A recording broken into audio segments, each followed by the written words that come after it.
Hey everybody, welcome back to Challenge Call of Max and Avery. I'm your host, Max. And I am Avery. How are you guys? All right, so we are going to be talking about some of the schools that have changed conferences or moved up into a Power 5 conference and stuff like that in college football today. Avery, are you ready to talk a little bit of football? Let's do it. All righty, so we'll just kind of go in alphabetical here with the Power 5 conferences, starting off with the ACC. The ACC has 3 new additions to it this year. We've got Cal and Stanford, who are leaving the depleted Pac-12. And then we've got SMU, who is actually moving up from a General 5 conference. Avery, what do you think about those moves, and how do you think that strengthens, weakens, whatever ACC as a whole? So my saying, like from day one, is like the ACC is the Atlantic Conference, right? It's supposed to be the Atlantic side. So this throws geographic out the window with adding a Pacific school like Cal and a Pacific school like Stanford into the conference. But at the same time, both these schools needed to join a Power 5 school because they both have had success in the past. So, like in the Big 12, they were already full up with the additions that they've already added. Same with the Big 10 and the SEC. So, where did they fall? They fell in the ACC. SMU, my perspective is they have a lot of funding for a Texas school. They had success in the 90s, in the early 2000s, but they've always been like that non-Power 5 school. Like they were the Boise State before Boise State. And so like seeing them like jump up, like it's due time and it's due process, but at the same time it's like you could have did this 15 years ago. You could have did it 20 years ago. Like why are you doing it now? And I don't know if some of that has to do with the way that like TV contracts work out, in the way that, because that's how a lot of these schools are like kind of set in the conference that they're in and whatnot, and all this and that is it's media contracts and shit like you got to be in this conference for this long or whatever. This conference is going to show on this channel for this many, and this school has to be there, and just like it's a chaotic mess of how some of that works. But because I think I even saw something that this is like the biggest or realignment play. I think it's in this thing we've got pulled up here. But the last time there were like major conference movers like this was 2014. Like it's been 10 years now, and the conferences have been what they've been. I think that's due in part to just the way the TV contracts work out. Yeah, 2014, Rutgers came into the Big Ten, Maryland came into the Big Ten, Louisville came into the ACC, Syracuse. Nope, that was the year before Syracuse moved. So yeah, those were the teams that moved then. And now the list in 2024 is a hell of a lot longer. But I agree. The ACC was one of those schools that was kind of holding out on the geographic, like we're named after a region, we're still in our region, etc. Now you're going coast to coast. Like they've officially kind of adopted that Big Ten model, where the Big Ten now with new additions as well is going literally East Coast to West Coast. Yeah. That's a crazy effect for schools, especially the Cals and the Stanfords, who every away game they have, they're going across the fucking country like every week or every other week or however their schedule lays out. And I wonder if like that's why they added SMU in, like specifically because SMU is in Texas, right? It's like smack dab in the middle of the globe, right? So like you got to think, okay, like if you added SMU in, maybe in the future they're going to add other Texas schools or like central schools into their conference. Like if you think about another really good non-Power 5 school, UTSA, could be added into that conference. Schools like that could end up being incorporated into the ACC. So I think this is a play for them to like gain further attraction in like at least the state of Texas and like that southern belt, where they could like be like, okay, well, we only have 17 schools. The Big Ten has 18 schools. So like we're going to add another Texas school into this. I mean, they could, but that still doesn't help the fact that if you're a Stanford out there, you're flying across the country like, sure, you're going to have maybe one easy trip to Cal, maybe an easy trip to SMU, But outside of that, like you've got at least what 3 or 4 other away games, Yeah. and you're fucking moving for them like Well, and far. what I'm wondering is how does this translate to other sports? I mean, I know we're not talking about other sports, but how does that translate to other sports? Other sports don't have that same funding as football does. Football's easy to hop on a Jedi and go across country and be there in 6 hours. Well, I mean, other sports, volleyball, can you say the same? Basketball, golf, like can you say the same about that? But also, the ACC fits their mold in academics. If you think of Cal and you think of Stanford, both those are predominantly focused on academics. Like Stanford's one of the best schools in the country. Like what other schools are in the ACC that have like really great schools? Like there's a decent Clemson has a really good school, Florida State.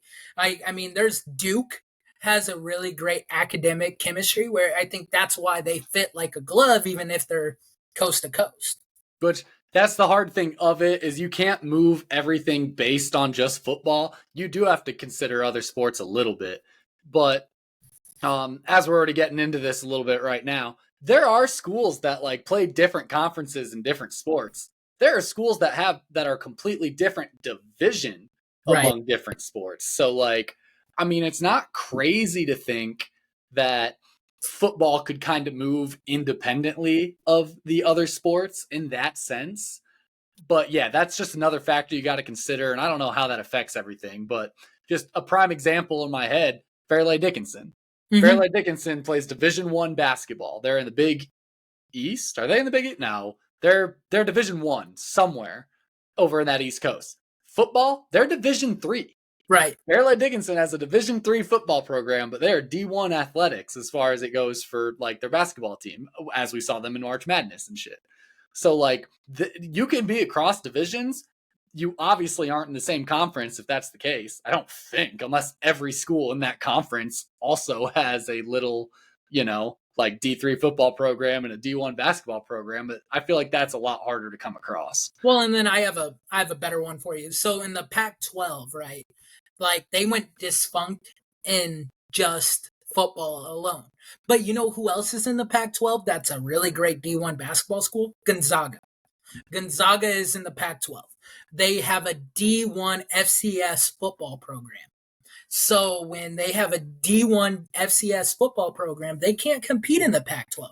So their football program could not join the Pac-12, and that's part of the reason why they went defunct in football. Other sports like Gonzaga, which is a perennial March Madness Elite Eight finalist, like they couldn't compete in football, so like they just ended up sticking with okay, hey, we're going to be in the Pac-12 for basketball, but for football we're in the Pacific Coast Conference and call it good. You So know, what is Gonzaga doing basketball wise now? Like does Pac-12 still just are they a part of the Pac-3 as it kind of sits right now or what? so and that's the weird part, right? Because Pac-12 for basketball is they still have Stanford in it. They still have UCLA in it. So like UCLA only joined it in football. So like and that's where like USC left basketball for the Big Ten. So USC is going to be in basketball, but UCLA stayed for the Pac-12. So like that's the weird dynamic. That's when like each sport needs to have their own conference. Like yeah, if it lines up like Iowa, for example, like yeah, they're Big Ten. They're in the central of the United States. They're Big Ten basketball, football, baseball, wrestling. It makes sense. But if it doesn't make sense, just let it be. You don't need to be in the same conference. And I think that's where we're heading towards in the future. But at least right now, it's I all like mean, wishy that's washy. that's definitely where we're heading towards. If we've already got a Pac-12 that practically doesn't exist in football, but still standing strong in basketball. Like, yeah, I would say that is definitely because it's one thing when you're going across divisions, even like Fairleigh Dickinson being D3 football and then having D1 basketball and stuff. Like that's one thing because like yeah, that's two totally different levels. So like obviously your D3 football players can't hang with the D1 football players. Right. But when you're talking two schools at the exact same like Stanford, FBS football, highest level Division One basketball, like power conference, if basketball can be in one conference and football can be in another on the same level of play, like, yeah, that opens the door for everybody to just like each sport can be individualized, whatever the fuck they want. And that's where like UConn came in right. UConn, they're in the Big East for basketball. They've won 2 championships in the last 3 years. Of course, they're not leaving the Big East. Big East is made up of great basketball schools: Creighton, UConn, Villanova. Like, you got those three powerhouses. Of course, they weren't going to leave the Big East. So what did they do in football? They went independent. They need to just, like Stanford, for example, instead of staying in the Pac-12 for basketball, or UCLA, instead of staying in the Pac-12 for basketball, why didn't you just go independent?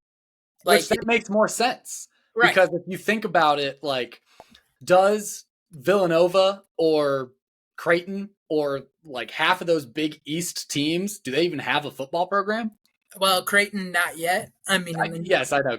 I know not but yet they're getting one. But like, do they have football programs? No, no, not really. So if you're going to be in a conference that doesn't have other football programs in your conference, like, yeah, the obvious answer is you got to be independent because right. you still have to have teams to play. So that Yeah, one makes sense from that level. But that still is almost entirely different than having two different sports and two entirely different conferences. You know what I mean? yeah, Like, what conference is the school as a whole in? I don't know, fucking three of them, depending on the sport. So anyway, moving on from this a little bit, we'll kind of get through our other conferences and then we'll go back open to more general of what we want to talk about. But movement in the Big 12. Big 12, once again, has added all of schools from that Pac 12 falling apart. They've got Colorado, Arizona, Arizona State, and Utah. And on top of that, I'll mention it right now, the Big 12 also lost two of their schools as they lost Oklahoma and Texas to the SEC, which are the only two additions to the SEC. So the Big 12 and the SEC both have 16 teams in their thing right now, which I like. I like that like all of the conferences are relatively close in number of teams right now. ACC is 17, Big 12 is 16, Big 10 is 18, and the SEC is 16. I like the kind of evenness that they're kind of on par with each other. And there's not conferences that are like majorly huge, towering over the others. But right. what are your thoughts on how these four Pac 12 teams coming into the Big 12, how's that going to affect them? So like, you think of the Big 12, right? You think of Iowa State, you think of Texas, you think of Oklahoma. Well, those two teams are gone, right? So you think of Baylor and Texas Tech. Well, these four schools that you just mentioned, minus Arizona, are so much better than Iowa State. Like, you put Iowa State up against, because right now, if you think about it, Iowa State's probably one of the best schools in the Big 12 from last year, minus Texas and Oklahoma. You put Colorado versus Iowa State, I think Iowa State loses. You put Arizona, I think Iowa State wins. You put Arizona State, I think it's a toss up. But you put Utah versus Iowa State, I think Utah kills them. And so, like, adding these four schools into the Big 12 boosts the morale because, like, for the longest time, Big 12's dead. Big 12's dead. Like, that's what we kept hearing, right? Kind of what we're hearing about the ACC now. Well, they're like, well, hold on. Like, we're not dead. Let's add these four schools, probably the better of the Big 12 or the Pac 12, besides USC, UCLA, or USC and Oregon. Like, I would say all four of those schools are better than UCLA any given year, mostly Washington. Washington had a great year last year. But I mean, besides that, I think historically they've been better. And in other sports, they're better. So I like these four schools joining the Big 12 because it boosts the morale of the Big 12. Yes, So I think that definitely this did a lot for the Big 12, unlike the additions that the ACC made. yeah, Like, the ACC brought in two schools from the Pac 12 that were fucking dying. Like, they didn't leave because they wanted to join a stronger conference. They left because all of the guys in their conference were fucking leaving. So they yeah, had to go somewhere. So that's the only reason they went to the ACC. And then their last edition, they brought up a General 5 school. Like, mhm, yeah, things change. Gen G5s can be good, whatever. They can be on par with Power 5, like whatever you want to get into that. But at the same time, you brought somebody a level up that was below you, and then you brought in like the scraps from a dying conference. That didn't help you worth a shit. Now, the Big 12, though, you actually having Colorado, Utah, Arizona State, like you have got teams in now that replace Texas, that can replace Oklahoma and kind of bring you that a little bit more like, you know, firepower as far as a conference. Because that was a big reason Texas left, is because Texas was like, there's nobody in this conference for me. Like, Right. you know, give me a fight. I want, and that's, they went to the SEC, which, you know, does it strengthen the SEC? Is it just kind of neutral for the SEC because like they already have Georgia, Alabama, Auburn, just fucking everybody? Yeah, I think the SEC was relatively fine with or without Texas. But it's a good move for Texas's part, but a terrible loss for the Big 12.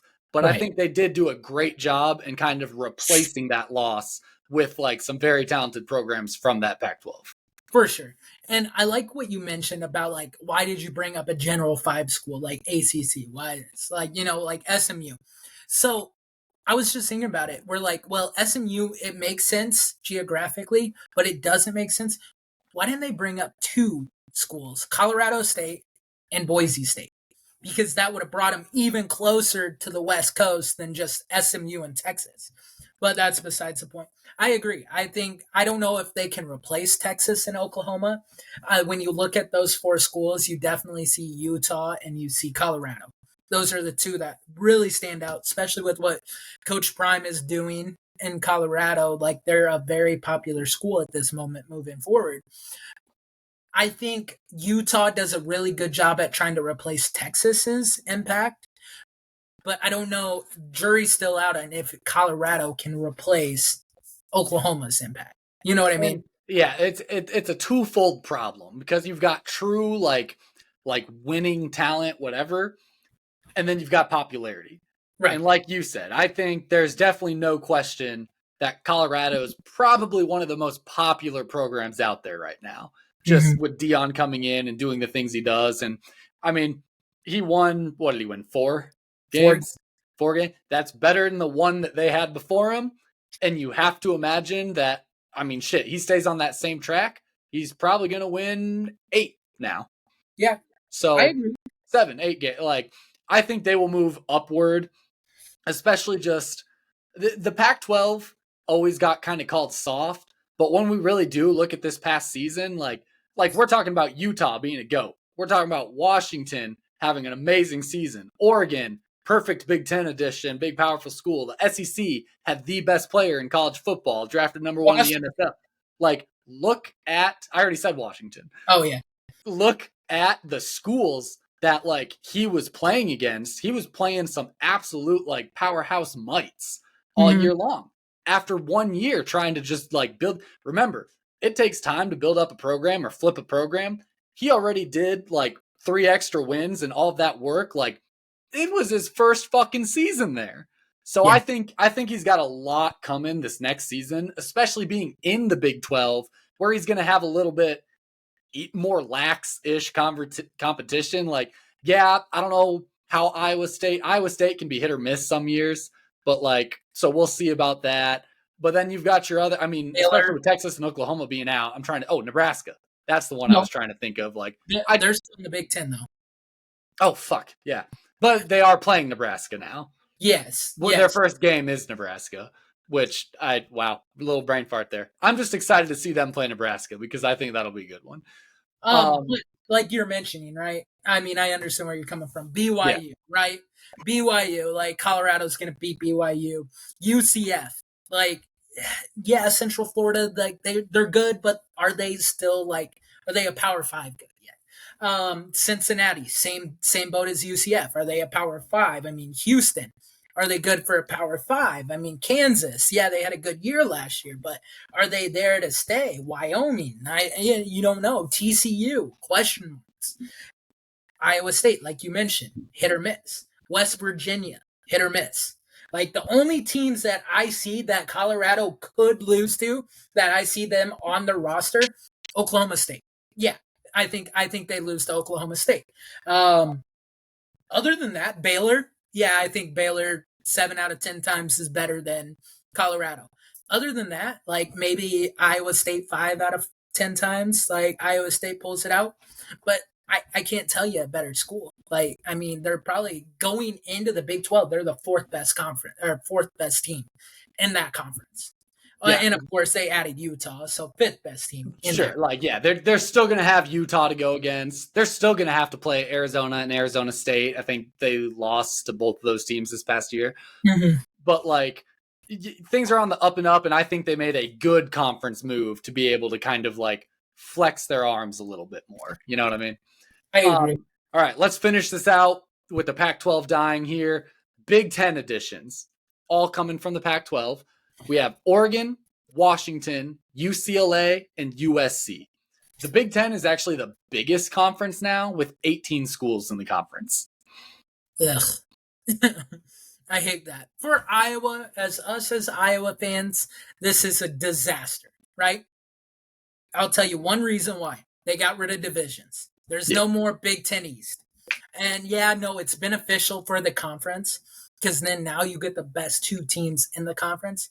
But for Iowa fans like us, you can probably kiss our conference championship appearance goodbye. Yeah, and I like that. Not even the conference championship goodbye, but the appearance in the conference game goodbye. Because the only way we get there is by beating up on Northwestern, Wisconsin, Minnesota, Nebraska. Like, yeah, big whoop. Now we're probably truly going to see a lot more of a Michigan Ohio State rematch in the conference game. Like, Michigan Ohio State's going to be the last game of the year.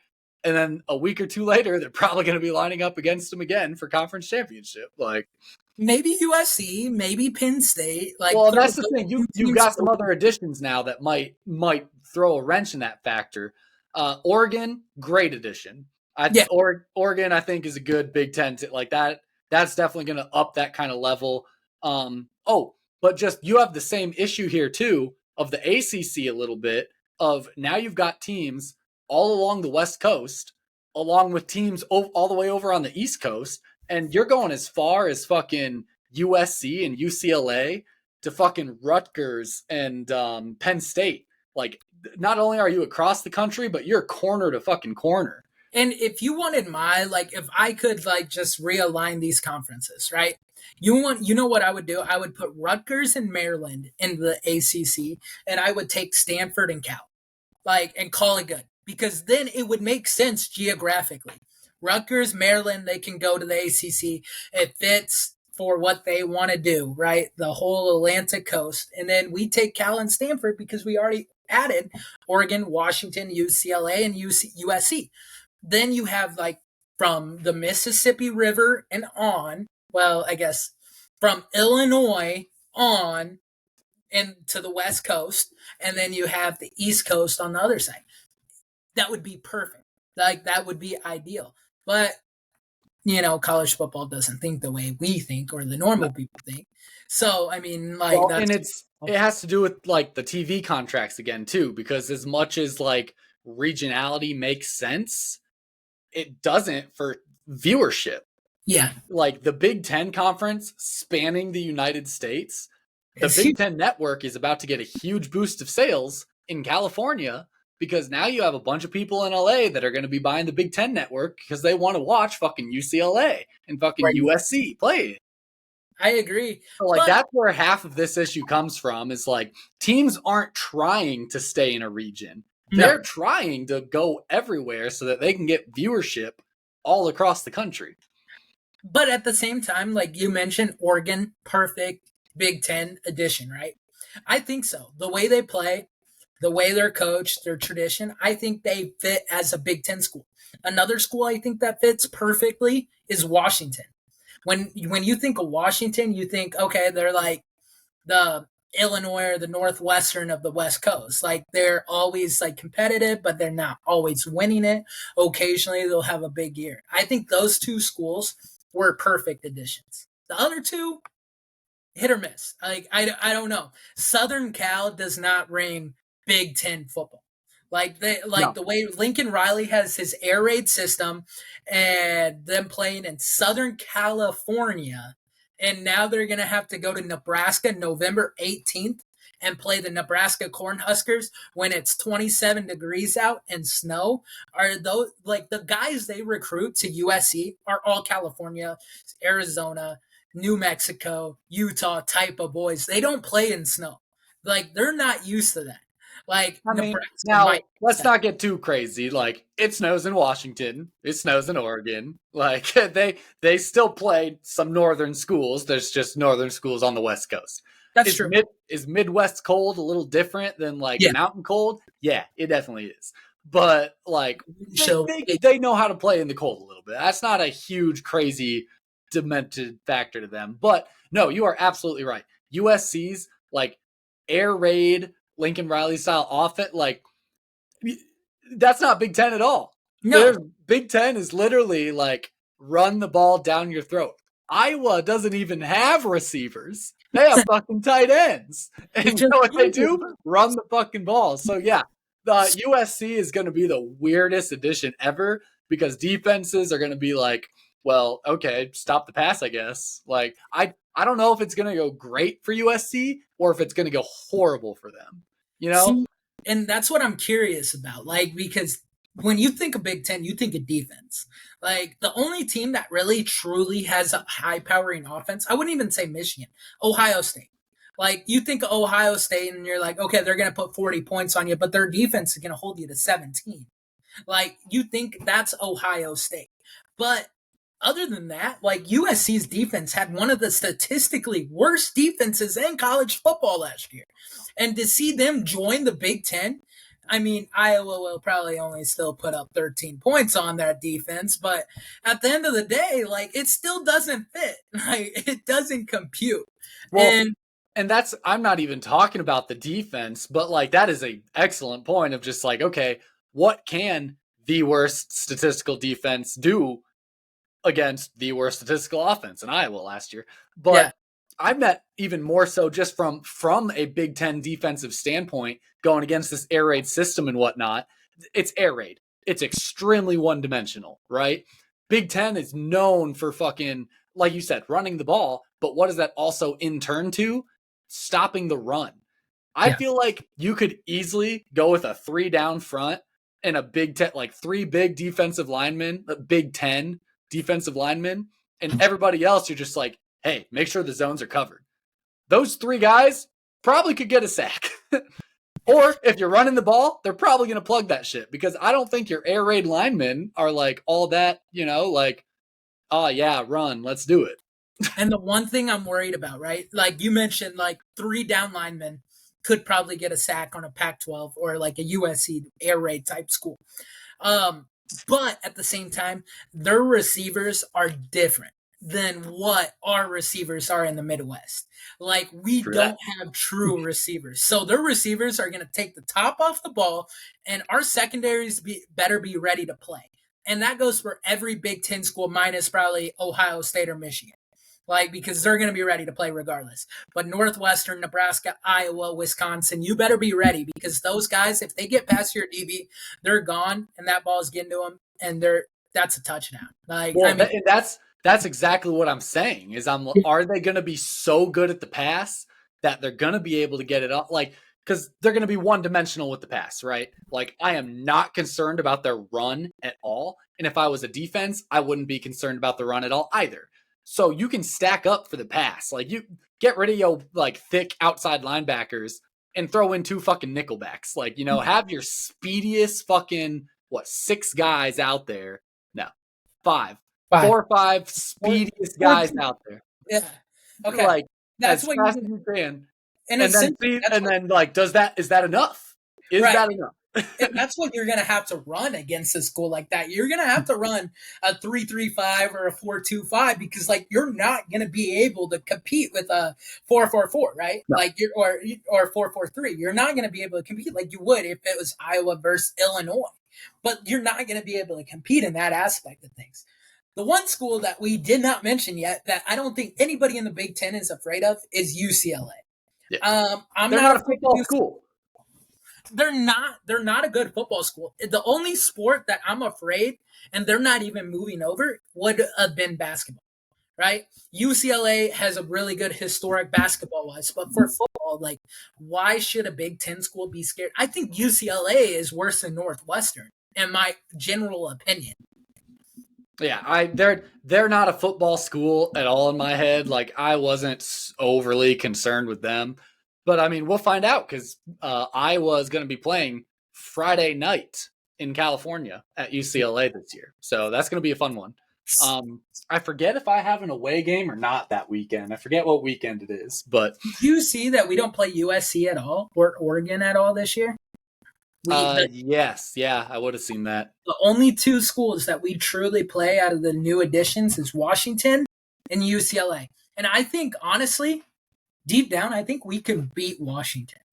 Like, I mean, they lost Penix and they lost right. Odunze, so they lost their head coach. Yeah, like the losses that Washington is taking is definitely another huge factor of how are they going to compete in this Big Ten because it's not the same Washington that we saw. Well, and we saw Big Ten versus Washington in the college football championship game, and look how that went. So, not overly concerned. Right. All right. Well, who do we got? We got SEC next. We already mentioned SEC pretty much. Texas and Oklahoma moved in from the Big 12. Yeah, I threw that in with our Big 12 talk. But the last thing I guess I will mention as far as the Power 5 conferences go, and we can talk playoffs a little bit, there are two schools remaining in the Pac-12. Oregon State and Washington State. So, like, conference of two? What's going on here? What are you going to do? I think originally the thought was like, okay, we're going to bring up all these non-Power 5 schools. But is there enough non-Power 5 schools to make it a Power 5 conference? If you truly think about it, like the only schools I can think of that could actually give him a run for the money is bringing up Boise State from the Mountain West, Hawaii, just because they have their own state and they don't have another FBS college in it. And then you're talking fucking traveling to, that's worse than across the country. Yeah. A trip to Hawaii, that is worse than across the country. Other than that, like, I don't know if you can name another two schools that could compete in that conference. And you said Colorado State, right? Well, yeah, in Colorado State. Like, maybe North Dakota State if they made the jump from FCS to FBS. But that's old. Power 5? Yeah. Power they would be jumping the Gen 5, and I don't like that at all. I'm against that principle in the first place because, like, if you're going to have a Power 5 conference, I want the Power 5 teams in the conference. Right. If you have to fill, I remember I counted how many teams they lost. 1 second. 1, 2, 3, 4, 5, 6, 7, 8, 9, 10. They lost 10 teams. If you're pulling in 10 teams, like, to make a Power 5 conference, like, it's not even a Power 5 conference. There's only 2 of the true Power 5 teams in the conference, and you just elevated, like, these other guys. It's almost like sitting halfway between Power 5 and General 5. Like, it's just kind of there. And the only way I could see this is, like, I think there's only 4 schools in the country that probably deserve to be a Power 5.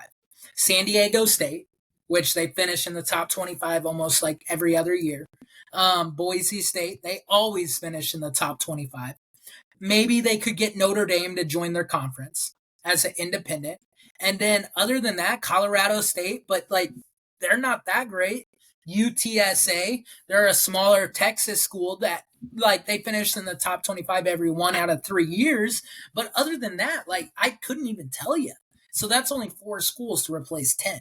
The rest would be diluted. Like, and I guess Hawaii too. But yeah, and then like you're talking about travel restrictions as well. So it just doesn't make sense. Even with moving those schools up, I don't love it because I still just don't love the principle of moving schools up into higher levels. Because it's like I don't believe in that shit. I just don't. Like the schools that are at the levels they're at the levels they're at. If you are bringing up lower schools to fill in empty slots. And it's not even like they're empty slots. Like no one went anywhere. They're still all there. They just condensed into 4 different conferences instead of 5. So now you're just adding Power 5 teams. And then what are you going to do with the Mountain West when you move in half of the Mountain West up into the Power 5? You're going to need to fill it. And who are you filling it with? You're probably filling it with your FCS schools. And that's even worse. But in a weird way, like that almost makes sense because like if you think of like the great schools in FCS football, North Dakota State, they would fit like a glove in the Mountain West. South Dakota State, they would fit like a glove in the Mountain West. Montana, they would fit like a glove. Idaho, they would fit like a glove. That's 4 schools. And the Mountain Eastern Washington, like they're a top 10 school. Like they would fit like a glove. But it also still comes back to you like not wanting to move people up. But at the same time, you can't tell me those 5 schools don't deserve to be at least FCS football. At least FCS? Or at least FBS D1 double, like non-Power 5 football. Okay, Gen 5. Gen 5, my bad. Yes. Took me long. Like, you can't tell me North Dakota State doesn't belong in the Mountain West. I mean, I don't know. Dakota State? I might be able to. But just like, I get that there are teams that like, yeah, can probably compete with teams at a higher level. And then there are teams at a higher level that probably deserve not to be there. But that's my bigger issue. There's teams at a higher level that probably don't deserve to be there. And like, you get to that, especially like you said, SMU. SMU is rolling really hot, really good in this chunk of time, something or other. They deserve to move up. Okay. Is that going to continue? Like, are they going to drop off at all? Especially going into a Power 5 conference, they're going to be losing a lot more, I have to assume. Like, are they going to still, or are they going to drop off and become like a really shitty ACC team that's just like not helping the ACC at all? And that's why I hate the SMU edition. Like, they couldn't go with Boise State. Like, Boise State has been doing it consistently for 25 years plus. They couldn't go with Boise State. Like, it doesn't make sense. Like, well, but then there's also the fact of like, okay, Boise State's been doing it consistently in the Mountain West. True. The Pac-12 is a different beast. It's a different animal. So it's just one of those things where I'm like, I don't love, because then once you're moved up, you don't move out. Like when you move a school up into a Power 5, you're not fucking dropping. You never drop back. No one moves down once they're up in the top. So you keep kind of on this trend and you kind of like keep rolling with it. And like you're just diluting your true like power football kind of mentality, you know, like at some rate, you just kind of become Division 1. All right. So thank you for mentioning that. Keep talking. I need you to bring something up. Sure. Well, I got something to fill the time. I'll go ahead and talk about, I did want to mention this a minute ago with our last 2 in the Pac-12 here. Oregon State and Washington State in the Pac-12, right? What the fuck are they going to do?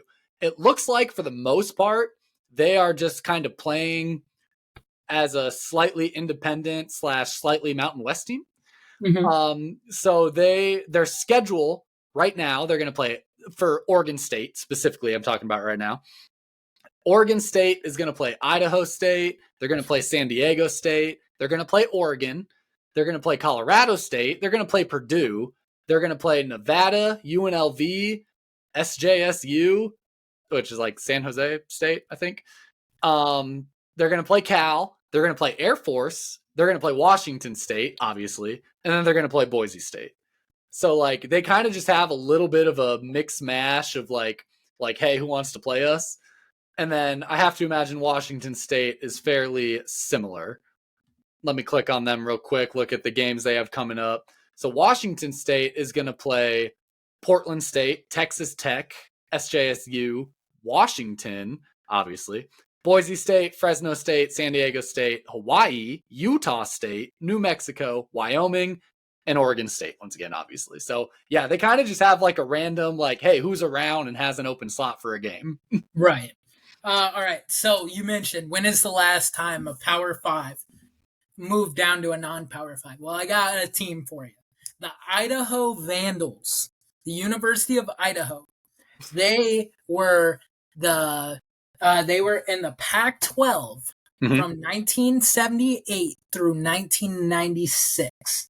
They then got demoted to the Mountain West Conference from 1996 until 2013, when they got demoted from FBS football down to FCS, and now they play FCS football in the Big Sky. So Idaho Vandals is the last time a Power 5 school went from the Pac-12 in the 80s all the way down to the Big Sky in current day, which is kind of crazy. A little snippet for you. I just wanted to see So what's that almost just like makes my point though, because no, it we've does. we've got teams moving up like what's going to be for the next few years now. Yes, I said the last movement happened in 2014 and we had a few like Rutgers moved up, Maryland moved up, etc. And so it's been 10 years of a break, but now we're back at it again. Yeah, We've got SMU moving up. We've got there were a couple others, weren't there? Well, I guess that was the only one this year that actually moved up so far. But then, like you said, you mentioned next year or something. We've got, was it South Dakota, South Dakota State, North Dakota? Missouri State, South Dakota State. Hold on, I got the whole link right here. Let me Okay. click. We've got a bunch of different FCS schools moving up into FBS.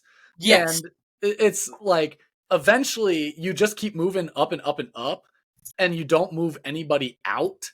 And it's kind of like, okay, when does this just become like Division 1 football? right, and that's what it should be at this point, right? College basketball does that. UNO's Division 1, University of Nebraska Omaha, they're Division 1, Yeah. right? Like they just need to do that for college football at this point, moving forward. Like Um, yeah, basketball literally has it. Like you have March Madness for Division 1 basketball, and that is that. You already kind of do it with all of your FBS because right, you have all of your FBS. Obviously, that like it doesn't matter if you're in a power conference or a non-power conference, you still have the same kind of chances, whatever playoffs, whatnot.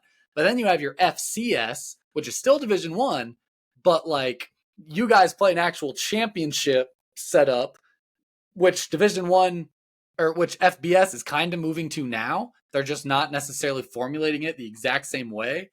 But like, at what point, like, what are they both Division 1 or are they both not? Like, can you move? Can you not move? I like it's weird. So, and then here are the teams by 2027 that are set to join the now non-power 5. You got Stephen F. Austin, which is in Texas. They're supposed to join the Sun Belt Conference. Abilene Christian, which is in Texas, Sun Belt Conference. Utah Tech, Mountain West Conference. Southern Utah, Mountain West Conference. Tarleton State, it's supposed to join the American Conference. You got Missouri State, that's supposed to join the MAC.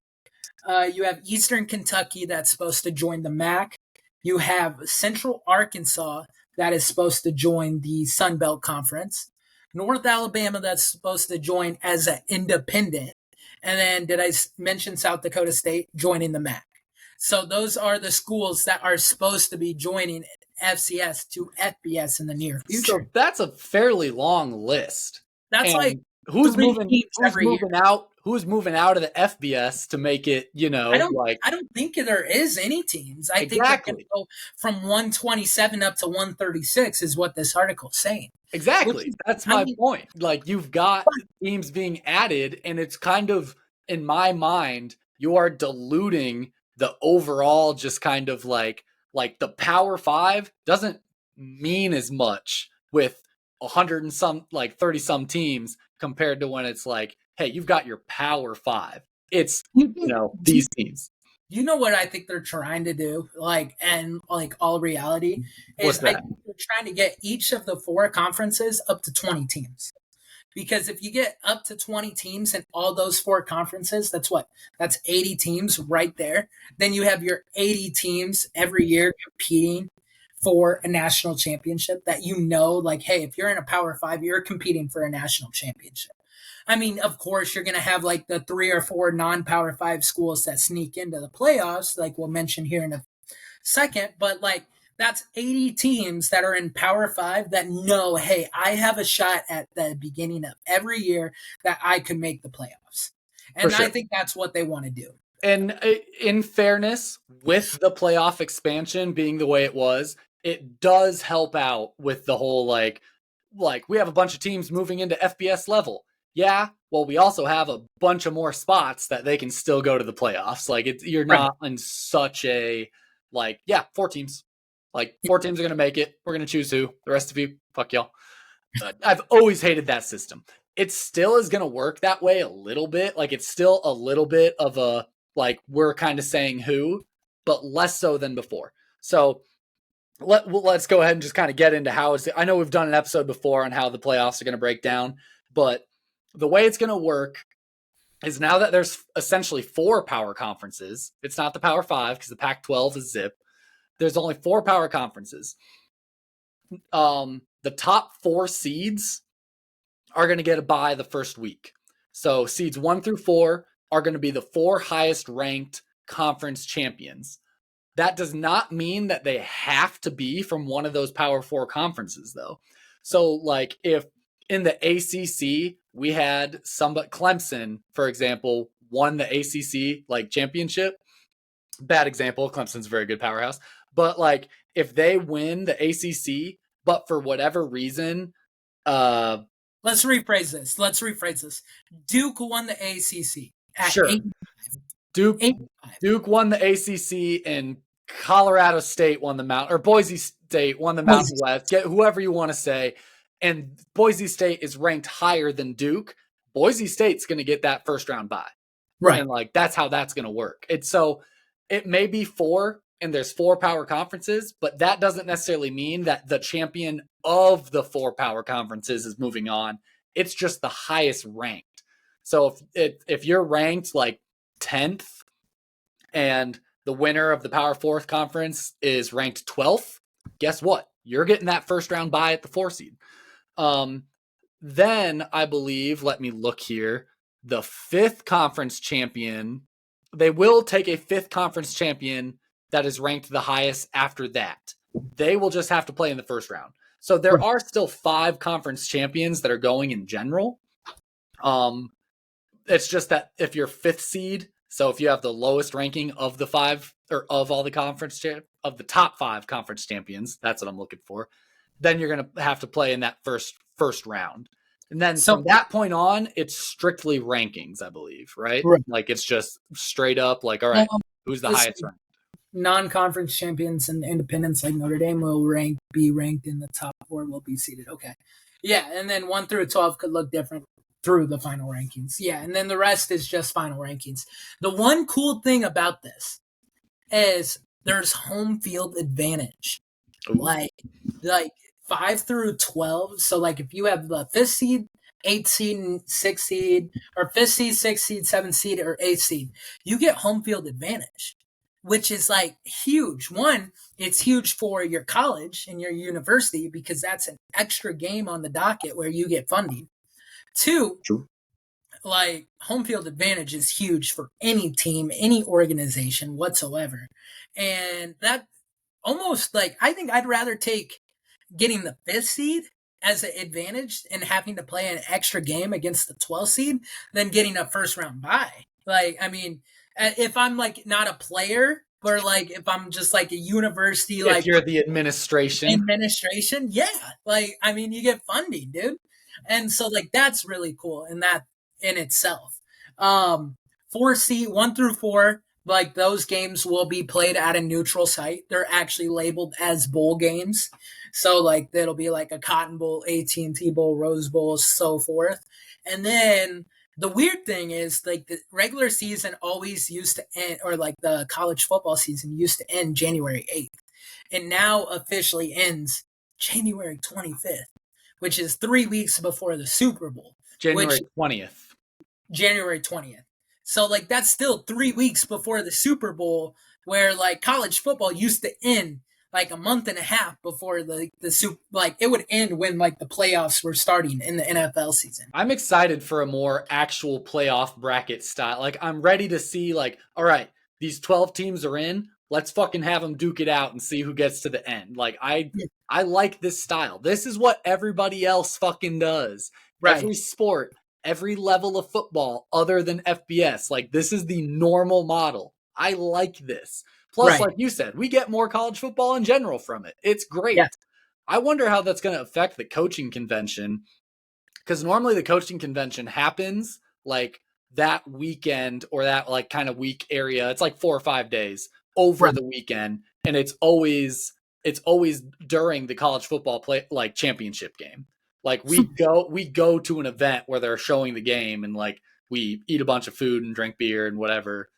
It'll Uh, probably be like a couple weeks after than it originally is. I was gonna say I don't know if they're gonna like completely move the convention to line up with the game, or if the convention's gonna stay kind of where it's at, because that's just when they do it, and we just won't have that party anymore. I don't know.